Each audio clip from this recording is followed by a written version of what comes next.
In this series, you ask, and we answer your questions about disabilities. Welcome to Unreserved. That was good. I like that. That was really good, yeah. I surprised myself on that one. If you ever take a friend that has CP to a scary movie, don't let us hold the popcorn. Hello, my name is Jason Peterson. I'm the operations coordinator for the Community Employment Alliance. Today, I'll be answering your questions about life with a disability. What are some of the challenges you face daily, and how do you overcome them? I think one of the biggest challenges I have on a daily basis happens when I'm out in public, and it's just getting the rest of the world to see me as I see myself, not as someone with a disability or someone in a wheelchair. Essentially, I'm just a guy that can't walk and uses a wheelchair to make my way in the world. Have you ever had a plot twist moment where you surprised someone in a funny way? Almost every time I go out in public.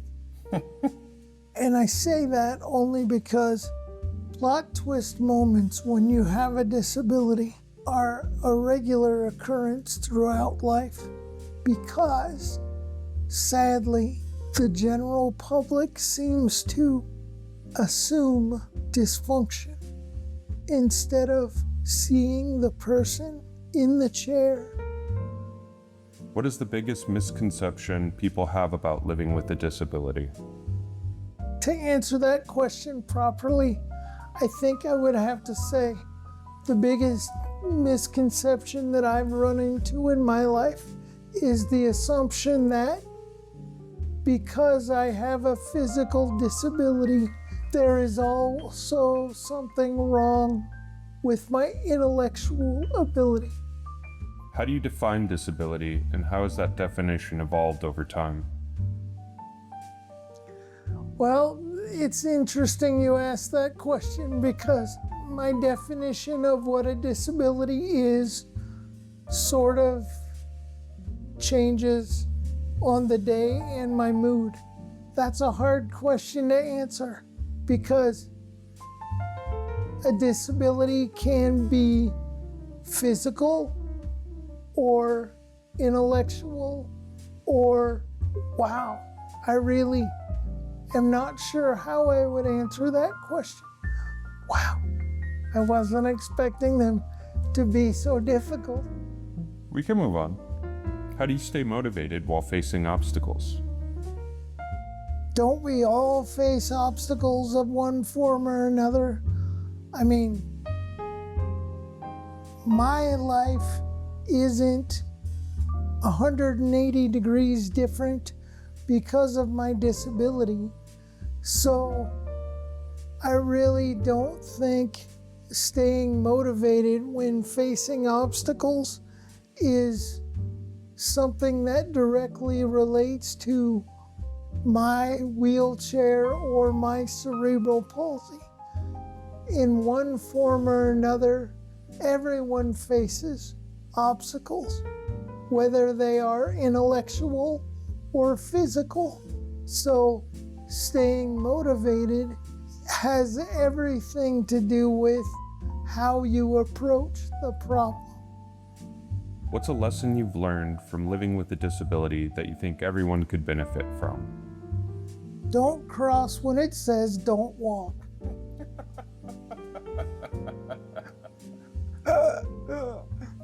No, seriously. Obstacles in life are universal to the human experience. Whatever the obstacle is, we all have them. They just might be a little different from person to person. So, overcoming a challenge or an obstacle is not unique to having a disability. The approach might be just a little different. If you're enjoying this, please take a moment to like, subscribe, and share Also, if you have a burning question about having a disability, please take a moment to ask it below so I can answer your questions in the next video. How do you respond to people who treat you differently because of your disability? That sort of depends on the day. I am my grandfather's grandson in that he was an old Norwegian, very opinionated, and I loved him to death. So some days I get angry, some days I just ignore whatever the situation is. If I'm being treated differently out of just some misunderstanding of the situation, and the person or people is coming from a good-hearted position, I will stop and educate. How do you handle situations where people stare or make insensitive comments? Well, those are kind of two different situations. Insensitive comments are common throughout society today in general. Nobody is really kind to anyone anymore, so that's something we all need to improve. But as far as handling people staring, I know I'm a handsome guy, and I know that I'm fun to watch do stuff. So outside of charging them for the show, I don't really do anything. I just sort of let them stare. If they want to watch me do whatever it is I'm doing, let them. Maybe they'll learn something. How do you navigate relationships? Familial, platonic, romantic? Wink, wink, nudge, nudge. Right. Moody isn't the right word. Maybe brooding is a better word. Actually, this is an interesting story. As far as relationships go, my last girlfriend was over 10 years ago. And I remember very clearly the reason why she broke up with me is because she said that I wouldn't let her help me enough. I was too independent.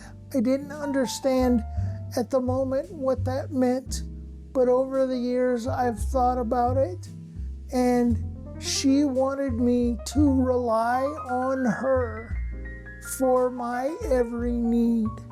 And I've never had that capacity in me for anything, whether it was my mom, my grandma, other family members. If I could do something myself, I was surely going to. As far as other relationships in my life, I'm one of these people that I don't necessarily need to be around people a lot, but when I have the opportunity to be around friends or family, I try to make it worthwhile for all of us, because I know that it might be a length of time before I see them again. What's a barrier you faced that you didn't expect, and how did you overcome it? I think that pretty much happens on a daily basis. When I leave the house, I sort of assume that I'm going to run into a barrier of some kind throughout the day. If I assume the barriers are going to come, I can sort of bob and weave as needed to adjust to any given situation. The key to doing that is not taking anything too seriously. How can society better support individuals with disabilities? Recognizing that anyone with a disability, whatever that disability is a person before they are anything else. I am not my wheelchair, and I am not my CP. I am Jason First.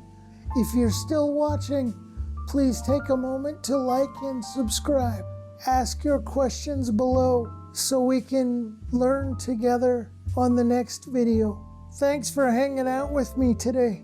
If you believe, like I do, that everyone with a disability has the right to experience life and be a part of their community, please join us at communityemploymentalliance.org and our Facebook page.